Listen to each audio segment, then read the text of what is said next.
بسم اللہ الرحمن الرحیم۔ السلام علیکم ورحمۃ اللہ وبرکاتہ۔ آج کا جو ہمارا موضوع گفتگو ہے اس کا عنوان ہے اعلیٰ ترین فیصلے کرنے کا فن۔ آپ کی ذات کی آزادی کا نقطۂ آغاز یہ ہے کہ آپ ہر قسم کی ذمہ داریوں کو قبول کریں۔ آپ جو کچھ کرتے ہیں وہ جیسا بھی ہے اس کو تسلیم کریں، اور آپ کو یہ سب کچھ غیر مشروط طور پر تسلیم کرنا ہوگا۔ آپ جس مقام پر ہیں اور جس وجہ سے ہیں اس کو بھی آپ کو تسلیم کرنا ہوگا۔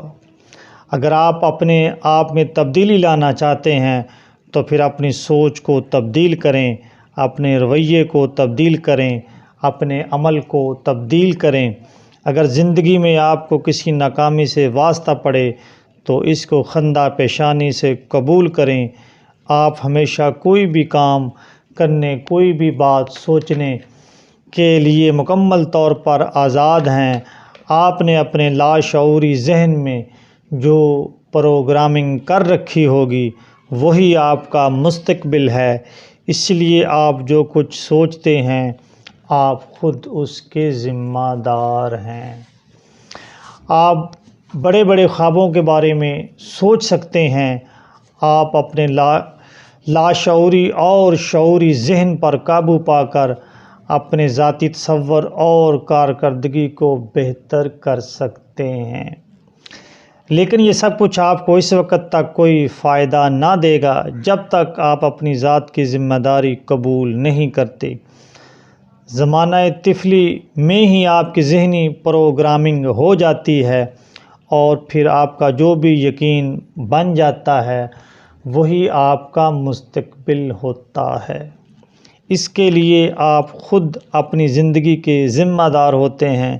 اگر آپ خوش قسمت بچے تھے تو آپ کے والدین نے آپ کی پرورش اچھے طریقے سے کی ہوگی۔ انہوں نے آپ کو اچھی خوراک، اچھا لباس، اچھی تعلیم دلوائی ہوگی۔ آپ کی صحت اور خرچ کا بھی خیال رکھا ہوگا، یعنی اس وقت آپ کو جو سب سہولتیں حاصل تھیں وہ آپ کے والدین کی وجہ سے تھیں۔ اس وجہ سے آپ کو کسی مشکلات کا سامنا نہیں کرنا پڑا اور آپ نے ایک لطف کی زندگی گزاری۔ یہ ایک فطری بات ہے کہ ہمارے والدین ہمارے لیے اچھا ہی سوچتے ہیں، لیکن جب ہم بلوغت میں قدم رکھتے ہیں تو ہمارے لاشعور میں جو کچھ ہوتا ہے وہ ہمارے لیے کئی قسم کے مسائل پیدا کرتا ہے، لیکن 18 سال کے بعد ہمیں ہر قسم کی ذمہ داریاں قبول کرنا پڑتی ہیں اور زندگی کے ہر عمل کا خود ذمہ دار ہونا پڑتا ہے۔ اس وقت خود ہمیں اپنی زندگی کی تعمیر کرنا ہوتی ہے۔ اب ہم سے ہمارے والدین کی ذمہ داریاں ختم ہو جاتی ہیں۔ معروف ادیب ٹالسٹائی نے ایک افسانہ بچوں کے متعلق لکھا ہے جس میں وہ بچوں کے گروہ کے متعلق لکھتا ہے کہ ان کی خوشیوں کا راز ان کے گھروں میں ہے۔ ایسے بچے ہمیشہ تحفظ کے لیے اپنے گھر کی جانب دیکھتے ہیں۔ ان میں اعتماد کی کمی ہوتی ہے اور وہ اپنے آپ کو کمتر محسوس کرتے ہیں۔ ایسے بچوں نے کبھی اپنی زندگی کے ہدف کے بارے میں نہیں سوچا ہوتا، اس طرح انہیں کبھی خوشیوں کا سراغ نہیں ملتا۔ باہر نکلنے کا راستہ: جب آپ مکمل طور پر اپنی ذمہ داریوں کو قبول کر لیتے ہیں اور دوسروں پر انحصار کرنا ترک کر دیتے ہیں تو آپ میں اعتماد بڑھنے لگتا ہے، لیکن ذمہ داریاں قبول کرنا کوئی آسان کام نہیں ہے۔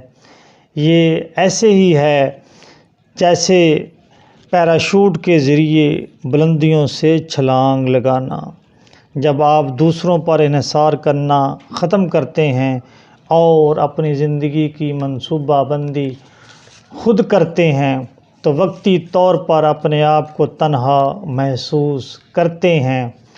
آپ کا دل تیزی سے دھڑکتا ہے اور کئی قسم کے خوف آپ پر مسلط ہو جاتے ہیں، لیکن پھر آپ اعتماد بڑھنے کے ساتھ ساتھ ان تمام چیزوں سے نجات حاصل کر لیتے ہیں۔ اس کے بعد انسان کو بے شمار خوشیاں ملنا شروع ہو جاتی ہیں۔ اس لیے آپ کو چاہیے کہ اپنی ذمہ داریوں سے پیچھا نہ چھڑائیں۔ آپ کو قانون کنٹرول کے مطابق اپنے جذبات پر قابو رکھ کر اپنی ذات میں نظم و نسق پیدا کرنا ہوگا۔ ذمہ داریوں کو قبول کرنا بلوغت کی سب سے بڑی خصوصیت ہے۔ اس کے بعد آدمی کے تمام حواس بہترین طریقے سے کام کرنا شروع کر دیتے ہیں، اور اگر آپ غلطی کریں گے تو اس کا خمیازہ بھی خود آپ کو بھگتنا ہوگا۔ کچھ لوگ اپنی ناکامیوں کو بھی تسلیم کرتے ہیں، اور ایسے لوگ بہت تیزی سے ترقی کرتے ہوئے کامیابیاں حاصل کرتے ہیں۔ ہم سب اپنی ذات کے نوکر ہیں، اس لیے ہم اپنا کام خود کر کے اپنی ذات کو فائدہ پہنچاتے ہیں۔ جو لوگ بہت کامیاب ہوتے ہیں وہ کسی بھی عہدے پر فائز ہوں اپنا کام خود کرتے ہیں۔ دراصل ذمہ داریاں قبول کرنے اور مثبت نتائج حاصل کرنے میں ایک بلا واسطہ رشتہ ہے۔ اس طرح سے آپ کی آمدنی اور آپ کی ذات کے درمیان بھی ایک بلا واسطہ رشتہ ہوتا ہے، کیونکہ اس سے آپ کا وقار بلند ہوتا ہے۔ آپ کی ذمہ داری ہے کہ آپ جب اپنے بارے میں بات کریں تو اپنے آپ کو کبھی کمتر محسوس نہ کریں۔ آپ کا رویہ اپنے بارے میں بہت زیادہ مثبت ہونا چاہیے۔ ہر فرد اپنی ذات اور کردار کا خود ذمہ دار ہے، اس لیے ہر کوئی اپنی استعداد کے مطابق ذمہ داری قبول کرتا ہے۔ ایک اعلیٰ صلاحیتوں کا شخص بہت ہی مثبت ہوتا ہے، اس لیے وہ پورے اعتماد اور امید کے ساتھ ذمہ داریاں قبول کرتا ہے۔ لیکن جو لوگ نا امید اور مایوس ہوتے ہیں، ان کی سوچ منفی ہوتی ہے، اس لیے وہ ذمہ داریوں کو قبول نہیں کرتے۔ ایسے لوگ زندگی میں کوئی مقصد نہیں رکھتے، ہمیشہ خوف زدہ رہتے ہیں اور ذہنی طور پر غیر مستقل مزاج ہوتے ہیں۔ معروف ماہر نفسیات تھامس سنراز کا کہنا ہے کہ ذہنی بیماری کوئی نہیں ہوتی، بلکہ جو لوگ مختلف کاموں کو نہیں کر سکتے وہ لوگ غیر ذمہ دار ہوتے ہیں اور ذمہ داریوں کو قبول نہیں کرتے۔ جو لوگ مثبت ذہن کے حامل ہوتے ہیں وہ ذمہ داریوں کو قبول کرتے ہیں، اس لیے وہ ذہنی طور پر صحت مند ہوتے ہیں۔